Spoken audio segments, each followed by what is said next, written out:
तुम्हाला कल्पना आहे की मोदी सरकारने नारी शक्ती वंदन अधिनियम पारित केला, ज्याच्या अंतर्गत 2029 पासनं लोकसभेत आणि विधानसभेमध्ये 33% महिला खासदार आणि आमदार असणार आहेत.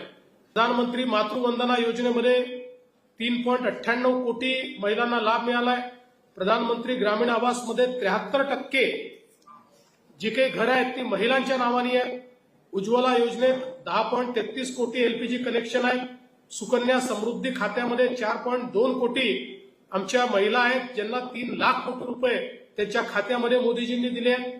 लखपती दिदी 3 कोटी आता लखपती दिदी या ठिकाणी तयार झालेल्या आहेत. महाराष्ट्रातही आपण 1 कोटी लखपती दिदी बनवण्याचा निर्णय केलाय. त्यातले 50 लाख यावर्षी आपले पूर्ण होतील. 50,000हून अधिक स्टार्टअप्समध्ये आता महिला संचालक आहे आणि भारत 2014 साली स्टार्टअपच्या इकोसिस्टीममध्ये कुठेही नव्हता. आता जगातली 2 नंबरची सगळ्यात मोठी स्टार्टअप इकोसिस्टीम भारत झालेला आहे. 3 तलाकमुळे मुस्लिम महिलांकरता एक समाज सुधारणेचं दार उघडण्यात आलेलं आहे.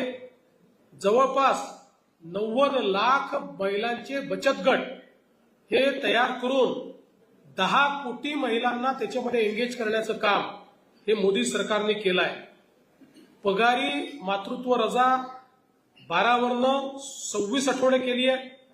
सरकारी शाळांमध्ये 9.8 कोटी प्रसाधनगृह मुलींकरता बांधण्यात आलेले आहेत.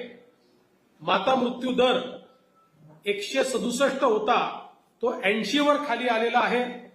त्यामुळे मोठ्या प्रमाणात महिलांकरता मोदी सरकारने काम केलंय.